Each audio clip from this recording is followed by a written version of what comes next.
കേന്ദ്ര സർക്കാർ പദ്ധതിയായ തൊഴിലുറപ്പ് പദ്ധതി കേരള സർക്കാർ നടത്തുന്നതിലുള്ള അനാസ്ഥയും അവധാനവും ഇപ്പോൾ ആ പാവപ്പെട്ടവരെയും ബുദ്ധിമുട്ടിലാക്കിയിരിക്കുകയാണ്. അവർക്ക് നൽകാനുള്ള പണം 2 മാസമായിട്ട് നൽകിയിട്ടില്ല. ഏകദേശം 14 ലക്ഷത്തോളം പാവപ്പെട്ടവർക്ക് പണം നൽകിയിട്ടില്ല കേരള സർക്കാർ എന്നാണ് ഇപ്പോൾ വെളിവാകുന്നത്.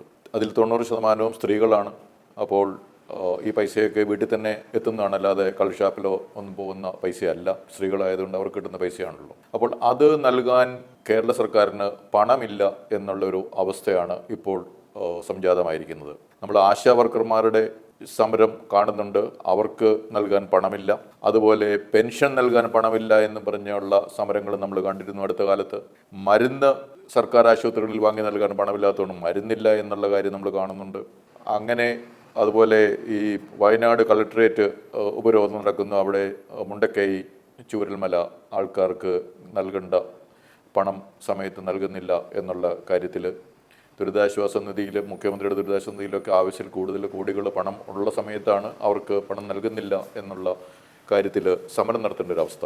അപ്പോൾ ഇങ്ങനെ കുറേയധികം ആളുകൾക്ക് സമയത്ത് നൽകേണ്ട പണം നൽകുന്നില്ല. ഈ തൊഴിലുറപ്പ് പദ്ധതിയിലുള്ള അവർക്ക് 15 ദിവസത്തിനകം മസ്റ്ററൊക്കെ കഴിഞ്ഞ് കഴിഞ്ഞാൽ അവർക്ക് പണം കിട്ടേണ്ടതാണ്. പക്ഷേ ഇപ്പോൾ കിട്ടുന്നില്ല എന്നുള്ളൊരവസ്ഥ. ആശാ വർക്കർമാർക്ക് ന്യായമായ ഒരു വാർഡ് മുഴുവൻ ചുറ്റിക്കറങ്ങുന്ന അവർക്ക് കുറേയധികം രോഗങ്ങൾ കൂടി വരുന്ന ഈ ഒരു സമയത്ത് അവർക്ക് അവരുടെ ആവശ്യങ്ങൾ പരിഗണിക്കുന്നില്ല. പെൻഷൻകാർക്ക് സമയത്ത് കിട്ടുന്നില്ല എന്നൊക്കെയുള്ള നിരന്തരമായിട്ട് ഇവിടെ നടക്കുന്നൊരു കാര്യങ്ങൾ. പക്ഷേ കേരള സർക്കാരിൻ്റെ കയ്യിൽ പണമില്ലാഞ്ഞിട്ടില്ല. ചിലർക്ക് ചിലവാക്കാൻ വേണ്ടി പണമുണ്ട്, ചില കാര്യങ്ങൾക്ക് ചിലവാക്കാൻ വേണ്ടി പണമുണ്ട്. അടുത്ത കാലത്ത് PSC മെമ്പർമാർക്ക് ലക്ഷങ്ങൾ ശമ്പളം വാങ്ങുന്നവരാണ്. അവർക്ക് വീണ്ടും ലക്ഷങ്ങൾ കൂടുതൽ നൽകാൻ വേണ്ടി സർക്കാരിൻ്റെ കയ്യിൽ പണമുണ്ട്. അതുപോലെ മന്ത്രിമാർക്ക്, ഉദ്യോഗസ്ഥന്മാർക്കും പുതിയ വാഹനങ്ങൾ, പുതിയ കാറുകൾ വാങ്ങിക്കാൻ വേണ്ടി പണമുണ്ട്. നമ്മുടെ മന്ത്രിമാർക്ക് വിദേശത്തേക്ക് യാത്ര ചെയ്യാൻ, ഉദ്യോഗസ്ഥർക്ക് വിദേശത്തേക്ക് യാത്ര ചെയ്യാൻ വേണ്ടി പണമുണ്ട്. ലോക കേരള സഭ പോലെയുള്ള മാമാങ്കങ്ങൾ നടത്താൻ സർക്കാരിൻ്റെ കയ്യിൽ പണമുണ്ട്. ഇൻവെസ്റ്റ് കേരള നടത്താൻ പണമുണ്ട്. അതുപോലെ മുഖ്യമന്ത്രി താമസിക്കുന്ന ക്ലിഫ് ഹൗസിൽ എന്തെങ്കിലും ആവശ്യങ്ങളുണ്ടെങ്കിൽ അത് പശുവിൻ്റെ തൊഴുത്ത് കെട്ടാനായാലും ശരി, നീന്തൽക്കുളം നവീകരിക്കാനായാലും ശരി, ലിഫ്റ്റ് വെക്കാനായാലും, പശുവിന് പാട്ട് കേൾപ്പിക്കാനുള്ള സംവിധാനം വെക്കാനായാലും, മതിൽ പൊക്കാനായാലും ഒക്കെ ഇവിടെ പണമുണ്ട്. അപ്പോൾ ചില കാര്യങ്ങൾക്ക് കേരള സർക്കാരിൻ്റെ കയ്യിൽ പണമുണ്ട്. അതേസമയം ചില കാര്യങ്ങൾക്ക് പണമില്ല എന്നുള്ളൊരവസ്ഥ എന്ത് സന്ദേശമാണ് നമ്മുടെ സമൂഹത്തിലേക്ക് മുഖ്യമന്ത്രി പിണറായി വിജയൻ സർക്കാർ നൽകുന്നത്?